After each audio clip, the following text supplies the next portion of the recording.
Olá! Bem-vindo! Você já parou para pensar que a excelência científica pode ser ofuscada por um único descuido? Nesta jornada, você mergulhará em um estudo de caso real de um laboratório de nível de biossegurança 2, onde a pressa e a autoconfiança transformaram a rotina em um risco coletivo. Você descobrirá como a contenção não é apenas técnica, mas um pacto ético. O caso se passa no Laboratório de Diagnóstico Molecular do Instituto Verde, conhecido pela produtividade e pela manipulação rotineira de agentes do grupo de risco 2, como Staphylococcus aureus e Escherichia coli. Você entende que o grupo de risco 2 abrange agentes que podem causar infecções moderadas, mas que possuem tratamento e prevenção conhecidos e disponíveis. A classificação de risco é o seu primeiro ato ético. Você sabe que o nível de biossegurança 2 é o adequado para esses agentes, exigindo acesso controlado, uso de EPIs e barreiras primárias. Mas o que acontece quando a reputação e o volume de trabalho geram uma falsa sensação de segurança? O ponto de inflexão ocorre em uma manhã de sexta-feira. Pressionado pelo cronograma intenso de publicações, um operador do laboratório comete um erro crítico durante a centrifugação de amostras bacterianas. Um tubo se rompe dentro do rotor, gerando um aerossol invisível e contaminante. Você se lembra de que a centrífuga é uma barreira de contenção primária. Ela só é eficaz se for utilizada corretamente. O protocolo exigia aguardar o tempo de exaustão, permitindo que o sistema de ventilação agisse. Contudo, o operador abriu a tampa imediatamente. A pressa do operador não foi apenas um erro técnico. Foi uma violação do princípio da prudência. Você já se questionou se o seu conhecimento técnico é suficiente quando a ética é deixada de lado? A prudência exige reflexão e respeito aos protocolos, transformando o conhecimento em ação responsável. O ato seguinte transformou o erro em falha ética. Apesar de perceber o acidente, o técnico optou por limpar a área rapidamente, descartando os fragmentos de vidro sem registrar o ocorrido no livro de incidentes. Esse silêncio é o que chamamos de omissão perigosa. O que a falta de registro impede? Impede a rastreabilidade da exposição e a adoção imediata de medidas corretivas. Você entende que a comunicação transparente de incidentes é uma obrigação moral e legal, que garante a prevenção de novos riscos. Nas horas seguintes, o operador começou a sentir irritação respiratória, mas atribuiu ao cansaço. 3 dias depois, outros 2 membros da equipe relataram sintomas semelhantes, levantando o alerta. A investigação institucional revelou a dimensão da falha. Você se lembra que o laboratório operava em NB2? A investigação constatou que o protocolo de contenção primária não havia sido seguido.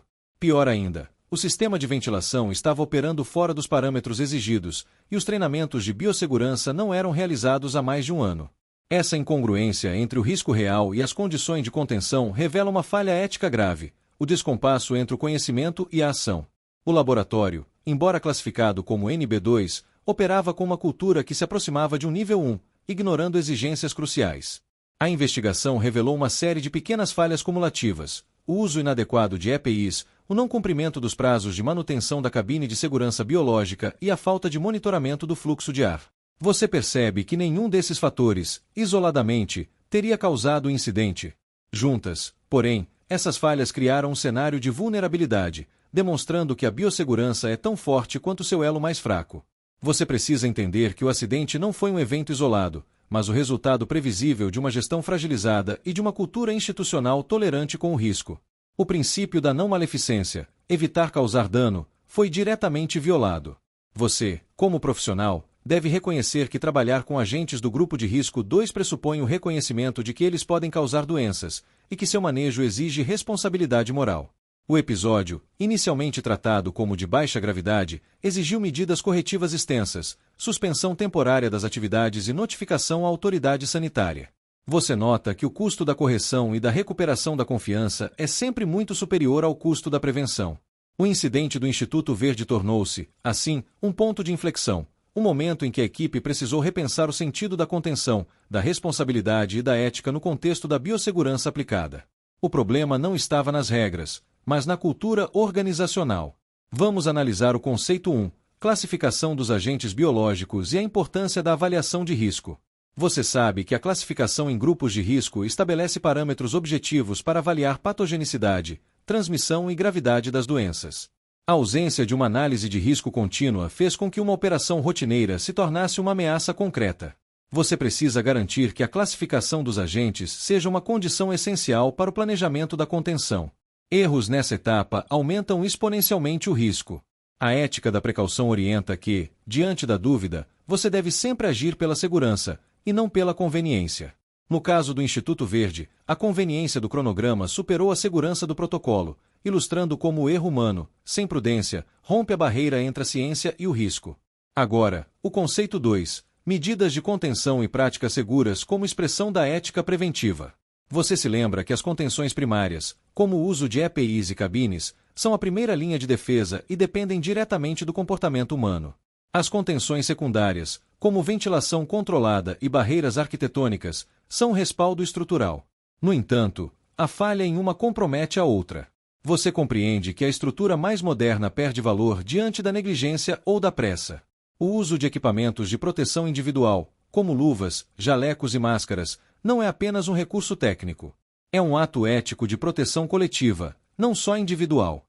Você se protege para proteger seus colegas e a comunidade. Além da contenção, você deve dominar as práticas seguras, que incluem a higienização, a descontaminação e o descarte adequado de resíduos biológicos.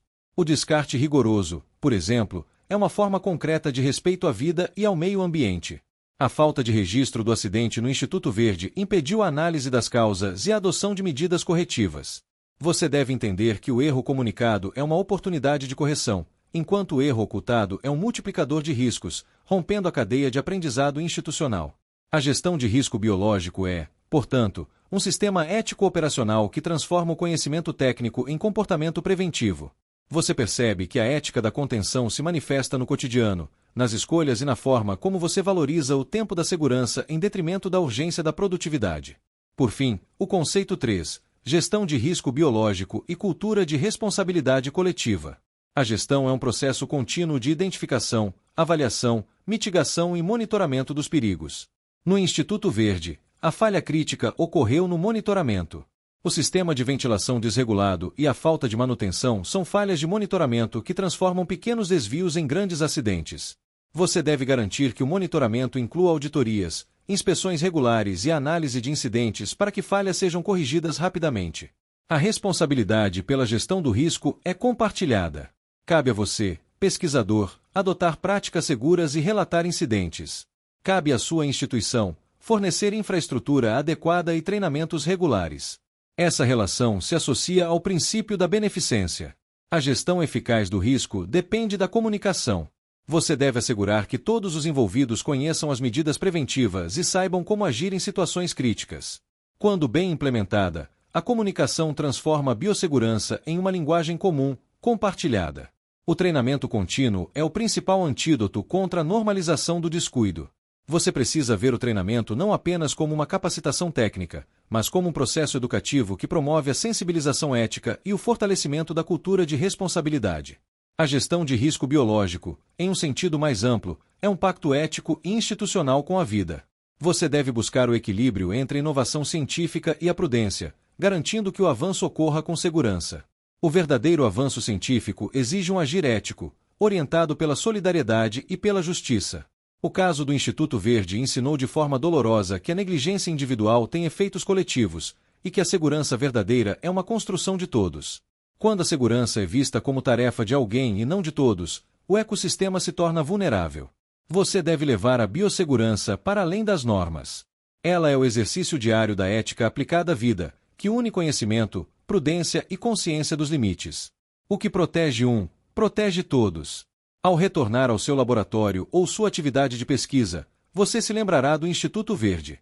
Que o seu rigor técnico seja sempre acompanhado por uma cultura de responsabilidade e transparência.